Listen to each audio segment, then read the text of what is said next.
L'idée d'avoir un seul pilote dans le cockpit de l'avion de passagers d'ici 20 à 30 est en train de gagner en popularité. Les autorités de réglementation de 40 pays, dont l'Allemagne, le Royaume-Uni et la Nouvelle-Zélande, examinent sérieusement cette option pour réduire les coûts opérationnels et remédier à la pénurie croissante de pilotes. En Russie, la possibilité de passer à un seul équipage pilote en utilisant un copilote virtuel alimenté par des algorithmes d'intelligence artificielle basés sur un réseau neuronal est étudiée. Cependant, de nombreux experts ont immédiatement remis en question cette suggestion compte tenu des risques importants impliqués. Airbus a exploré des technologies permettant une opération minimale d'équipage prolongée. Dans une interview avec le Dimanche Times, Christian Scherer, président de la division des avions commerciaux d'Airbus, a non seulement souligné la viabilité de réduire le nombre de pilotes, mais a également déclaré technologiquement que cela est entièrement réalisable.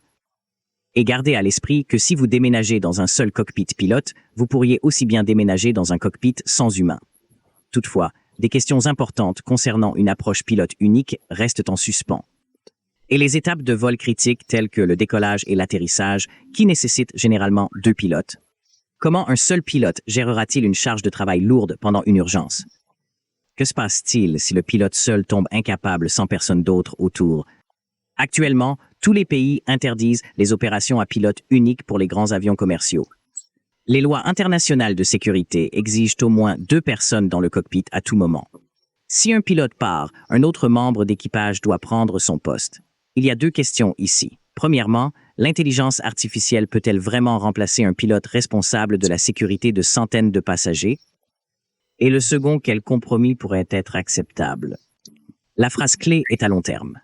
Cela implique le développement d'un ordinateur à bord sophistiqué, capable de prendre le contrôle à tout moment et d'effectuer des tâches complexes telles que l'atterrissage, ce que chaque professionnel vous dirait que c'est l'un des aspects les plus difficiles du vol.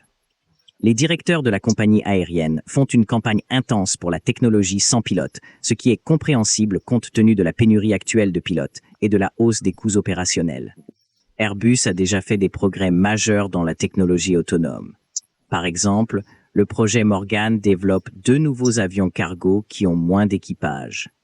Un avion d'essai A350-1000 a testé avec succès diverses opérations autonomes, y compris des atterrissages automatiques d'urgence jusqu'à la roulée vers l'espace de stationnement.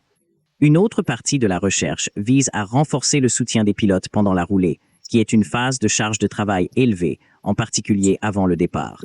Il s'agit de pousser les limites de la technologie aéronautique dans le but ultime d'accroître la sécurité et l'efficacité. La réduction du nombre de pilotes ne doit compromettre aucun de ces objectifs.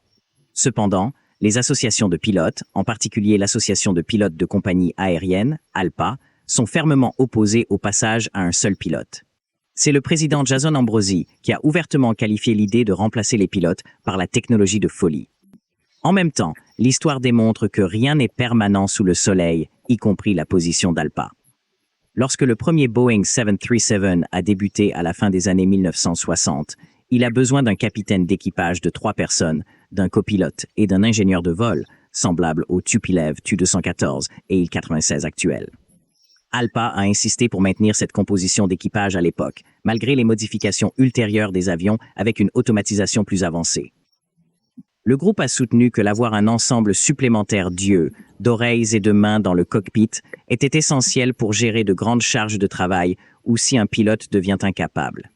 Seulement après des tests approfondis qui ont démontré la sécurité de 2 équipages, Alpha s'est installé sur ce qui est maintenant le standard industriel 2 pilotes dans le cockpit. Il y a des nuances ici.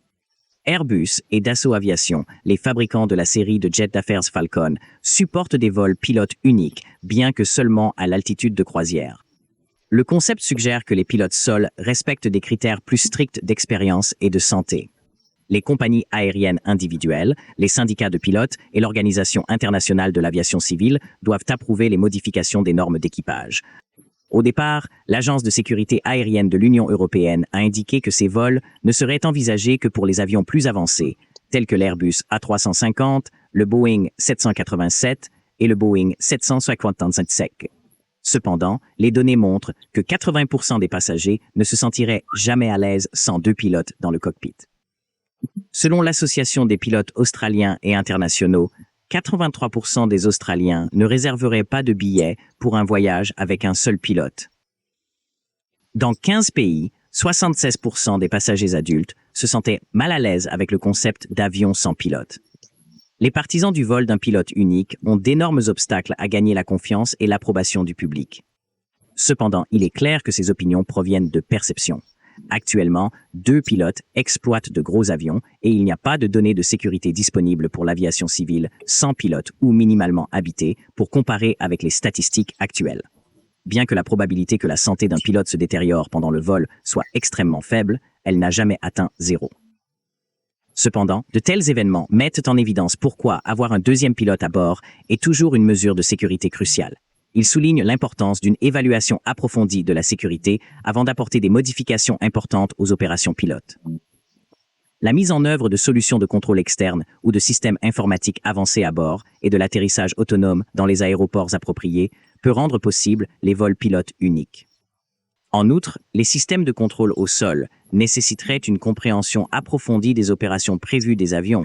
En cas d'incapacité des pilotes pour réduire les opérations d'équipage, les services au sol, en particulier les contrôleurs de la circulation aérienne, doivent établir de nouvelles règles et technologies.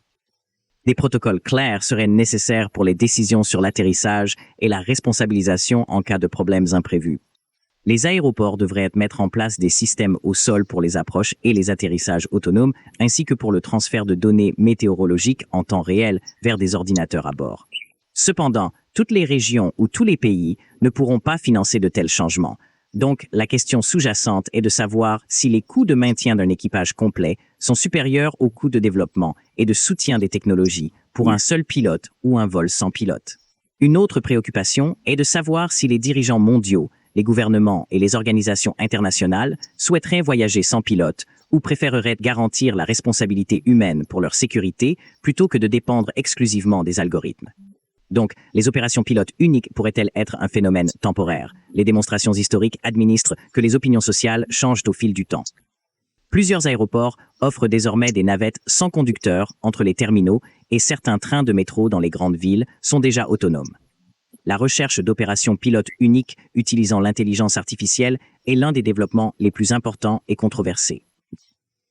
Alors que la discussion sur cette transformation se poursuit, il est apparent que le passage à des opérations pilotes uniques nécessiterait de recherche et d'essais importants. Les ingénieurs aéronautiques sont confrontés à une tâche difficile. Ils doivent maintenant équilibrer l'innovation avec la sécurité des passagers. Pensez-vous qu'un seul cockpit de pilote pour les grands avions est possible? Faites-nous savoir dans les commentaires. Veuillez aimer et partager nos vidéos et abonner à notre chaîne. Veuillez également participer à notre chaîne pour nous encourager.